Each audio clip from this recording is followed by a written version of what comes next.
Pourquoi réaliser des bilans de pré-saison? Pourquoi réaliser des screenings complets avec nos joueurs et nos patients? Vous êtes préparateur physique, vous êtes kiné, vous êtes peut-être habitué à ce genre de modèle. On va parler de FMS, on va parler de bilan fonctionnel, on va parler de bilan dynamique. À quoi servent-ils? Quand est-ce qu'il faut les utiliser? Lesquels mettre en place sur une année de compétition? Autant de questions sur lesquelles nous allons revenir dans cette vidéo. Bienvenue dans Workpitch, la série où on parle sport, santé et performance.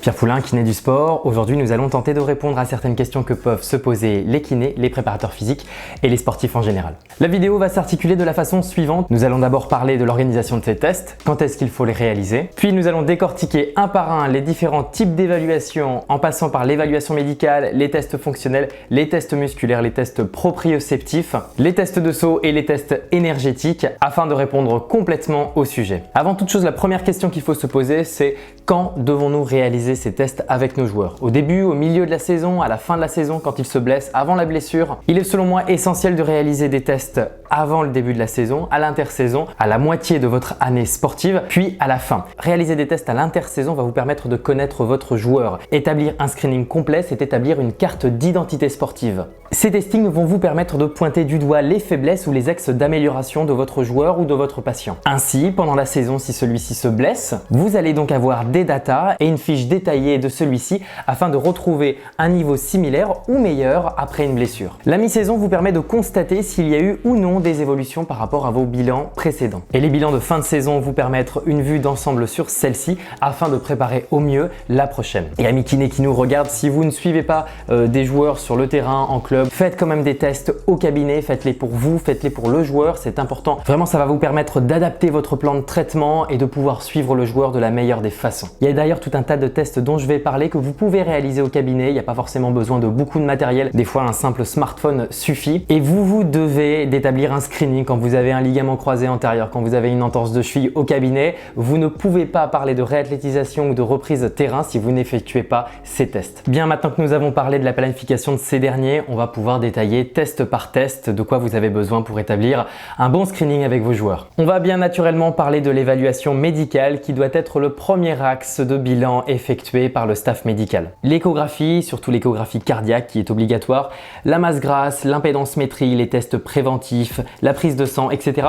Ces tests qui font partie du suivi médical des joueurs sont réalisés et interprétés par des spécialistes du corps médical ou paramédical, la plupart du temps par le médecin. Bon, c'est pas vraiment ma partie en tant que kinésithérapeute du sport et on va parler des tests fonctionnels ou FMS. Functional Movement Screening, l'évaluation fonctionnelle du mouvement. Percevoir les pertes de mobilité ou hypoextensibilité anatomique, les limitations et les asymétries. On va énumérer un nombre important de tests. Je ne dis pas que tout cela sont à faire lors d'une pré-saison ou lors d'une saison, mais vous allez devoir, vous, préparateur physique, kinésithérapeute, choisir les tests en vue du sport pratiqué. J'ai même réalisé ce tableau si ça vous intéresse.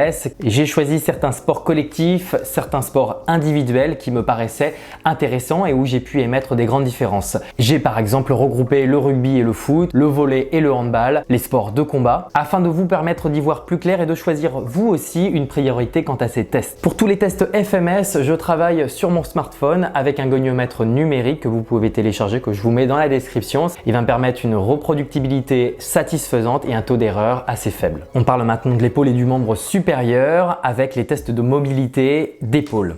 La position d'observation à adopter est dans le dos du sujet testé. Elle aidera à voir les mouvements de l'omoplate et la hauteur de la main. Aux collègues kinésithérapeutes, ce que nous aussi on peut objectiver, ça va être le GERD de la main dans le dos avec une perte de la rotation interne associée. Autre test fonctionnel de lancer pour le bras, il s'agit du Single Arm Seated Shot Put Test qui est un test de lancer et vous allez devoir lui demander de lancer un medicine ball lesté le plus loin possible avec cette position d'armée du bras et ça vous donne un indice quantifiable sur un test de lancer du membre supérieur. On parle maintenant du test du grand dorsal. Il s'agit d'évaluer la mobilité d'épaule en antépulsion permise par par le grand dorsal. Il va falloir d'abord se positionner de profil, nous, kiné ou prépa, afin de voir les compensations au niveau du dos, mais aussi la distance entre le pouce et le mur. Pour le dos, on peut aussi effectuer le test des tractions. Celui-ci va permettre d'évaluer le niveau de force et d'endurance de force des membres supérieurs. Il est important de le réaliser parce qu'il va permettre d'observer chez le sportif un déficit ou une difficulté dans la réalisation de ce mouvement. Autre test au niveau du dos et du tronc, les tests de mobilité de rotation. Il permet d'évaluer la capacité de rotation du tronc du joueur en tenant compte de plusieurs étages articulaires. C'est à ce moment-là que nous, kinés, on peut noter les hypoextensibilités en rotation. Pour une rotation vers la gauche, l'examinateur doit par exemple pouvoir voir l'épaule de droite du joueur. Le dernier test est un test de pompage. Vous allez demander à votre sportif d'être à plat ventre sur une surface. À votre top, il va devoir effectuer une pompe complète. On va qualifier la stabilité du tronc et l'exécution de ce mouvement, ou si simplement il n'y arrive pas. On passe maintenant au test FMS du membre inférieur. On va parler en premier du test qui me semble être le plus important, peu importe le sport que vous pratiquez. Il s'agit du squat complet avec bâton au-dessus de la tête.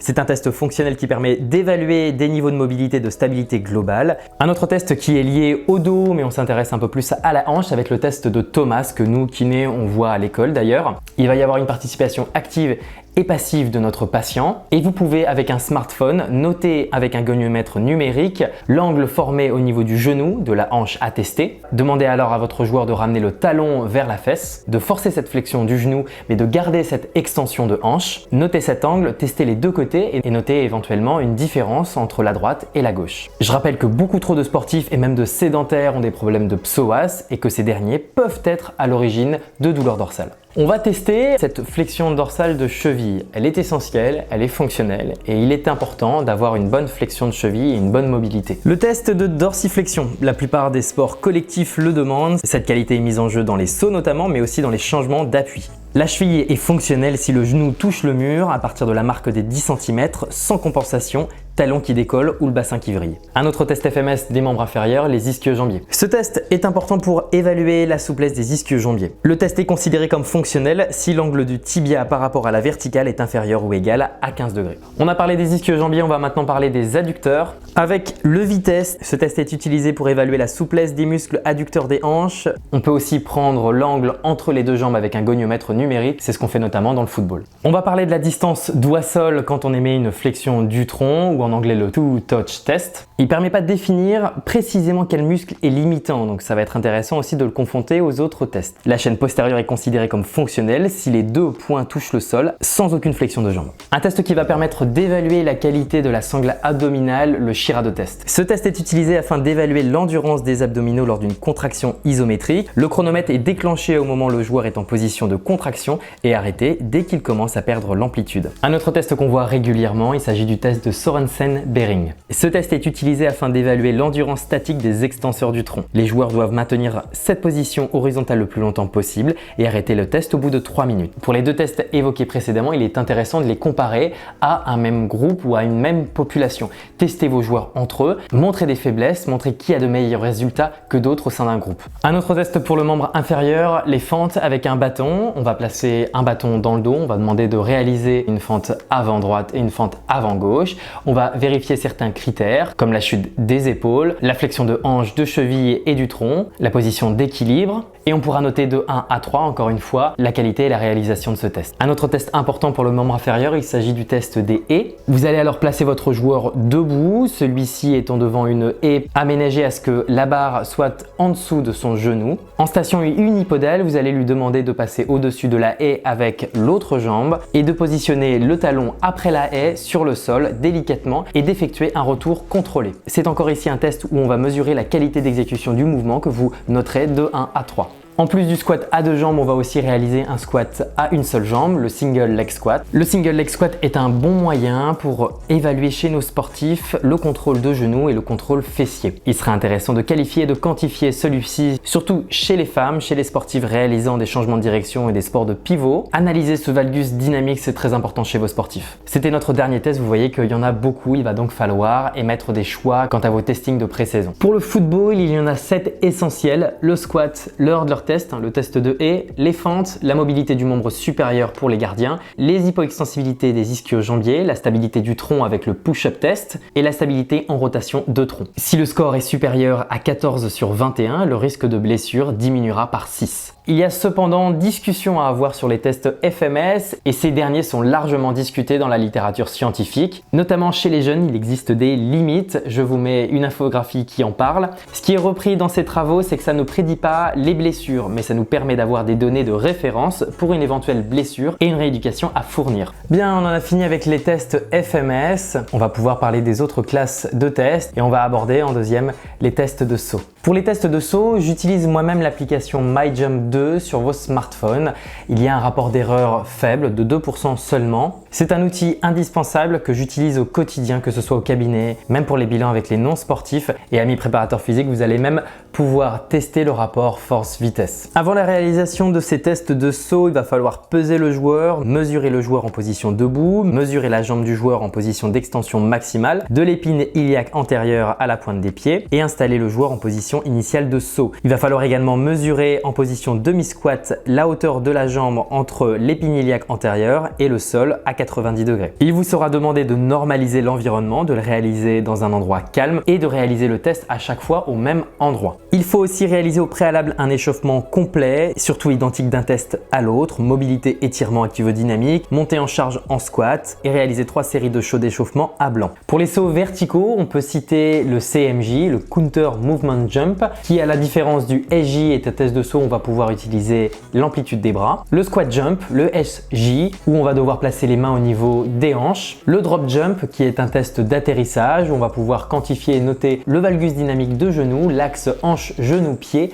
et l'arche interne du pied. Pour les sauts horizontaux, on peut alors citer le Single Leg Hop Test, qui est un test de saut unipodal, où on va devoir aller chercher le plus loin possible à un pied. Le Single Triple Hop Test, qui est la capacité à réaliser 3 sauts avec réception devant soi. Le Crossover Test, où on va devoir sauter à un pied de part et d'autre d'une surface de façon horizontale. Il existe aussi les tests d'asymétrie que vous allez pouvoir mesurer avec MyJump. On utilise ici le Drop Jump à une jambe et on notera le pourcentage d'asymétrie qui peut exister entre la droite et la gauche, le temps d'appui, le temps de vol. Une différence de 10% entre la droite et la gauche est un risque de blessure accru. On quitte les tests de saut pour s'intéresser aux tests musculaires, aux tests de force. Pour cela, on va avoir besoin d'un outil qui me paraît essentiel d'avoir et de posséder, que ce soit dans un club ou dans un cabinet du sport. Il s'agit du dynamomètre. Il en existe de plusieurs sortes, de plusieurs marques. Je vous recommande grandement la suite des dynamomètres de Kinvent. C'est un outil dont je me sers très régulièrement au cabinet et vous pouvez voir ici à l'écran des exemples d'applications directes,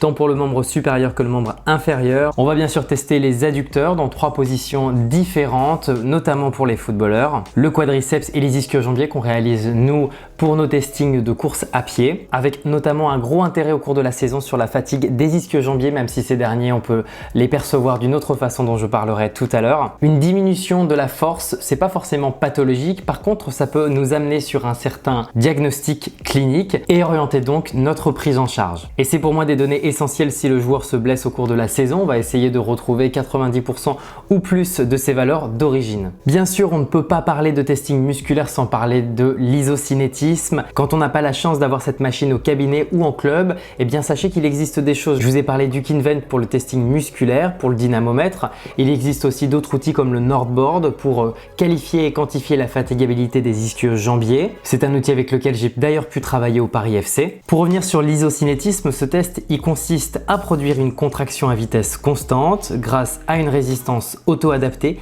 égale à la force développée par l'athlète. Je ne m'attarde pas sur l'isocinétisme, je pense qu'on pourrait en faire une vidéo dédiée, d'ailleurs dites-moi si ça vous intéresse dans les commentaires. On passe à l'avant-dernier chapitre des testings et du screening, l'aspect proprioceptif. Pour tester la proprioception, on va le faire de façon différente, que ce soit pour le membre supérieur ou le membre inférieur. Et il va falloir se demander aussi quel type de proprioception on veut tester. Est-ce que c'est le sens kinesthésique, le sens statesthésique de la proprioception? Renseignez-vous d'abord sur ces types de proprioception avant de vous lancer dans ce genre de screening. Et ces testings sont bien plus complexes qu'un simple test d'équilibre et on pourra noter pour le membre supérieur le CKQS test, l'Upper Quarter Y Balance Test, qui est l'équivalent du SEBT pour le membre supérieur, le Warm Arm Up Test. Je resterai sur ces 3 tests qui sont pour moi essentiels. Pour le membre inférieur, retenez peut-être qu'un seul test, le SEBT, que j'applique pour le football, pour tous les sports collectifs, pour les sports de combat, pour toutes les blessures du membre inférieur. C'est pour moi une référence. Il est facile à mettre en place. Vous pouvez laisser les marqueurs au sol, au club, au cabinet, sur le terrain, peu importe. Il est très facile et très reproductible. Moi, j'adore ce test. On parle des derniers éléments qu'il nous faut pour établir un bon testing de pré-saison avec nos sportifs, les tests énergétiques d'endurance. Il y en a plusieurs et ils sont adaptés en fonction du type de sport que l'on pratique. On ne va pas réaliser un test VMA chez un footballeur que chez un triathlète par exemple. Les tests yo-yo, le T-test, test navette sont pour moi des tests qu'il va falloir privilégier dans les sports collectifs comme le rugby, le football, alors que le test VAM-EVAL, autre test de la VMA, va pour moi avoir un intérêt pour les sportifs de type athlétisme, triathlon et d'autres sports où la course à pied est partie prenante de leur activité. On peut aussi citer l'Illinois Test qui est un test d'agilité et de changement de direction. On parle ici de vitesse multidirectionnelle. C'est un test intéressant à faire notamment après une blessure pour voir si le joueur retrouve des normes, puisque ici on a des valeurs normées, pour voir si notre sportif a retrouvé une agilité et une attitude biomécanique normale et athlétique. Voilà, on a fait le tour de tous ces tests et de tous les screenings de pré-saison que vous pouvez établir avec vos joueurs. Alors je sais peut-être que j'en ai oublié, d'ailleurs si j'en ai oublié, dites-le moi dans les commentaires, ça m'intéresse d'en discuter avec vous et on peut échanger sur le fait qu'il soit ou non essentiel. Si je peux finir en disant que le screening d'un joueur est certes essentiel, mais ça ne remplacera pas le travail que vous allez émettre derrière. Donnez-vous des lignes directrices. C'est une façon de travailler, c'est une façon de mettre en avant certaines datas et certaines études que nous sortent la science chaque année pour mieux travailler. Vous êtes et vous resterez, vous préparateurs physiques et kinés du sport, les seuls acteurs de la bonne rééducation et réathlétisation d'un joueur. Si vous avez des questions, je reste disponible essentiellement sur Instagram. N'hésitez pas à m'ajouter aussi sur LinkedIn, à liker, à commenter cette vidéo et bien sûr à vous abonner à cette chaîne YouTube. Je passe des heures au montage, à la réalisation de celle-ci. Ça me prend beaucoup de temps en plus de mes activités professionnelles. Ce serait le minimum pour moi. Je vous remercie d'avance. Quant à moi, je vous retrouve pour une prochaine vidéo où on parlera sport, où on parlera santé. À très bientôt tout le monde. Ciao.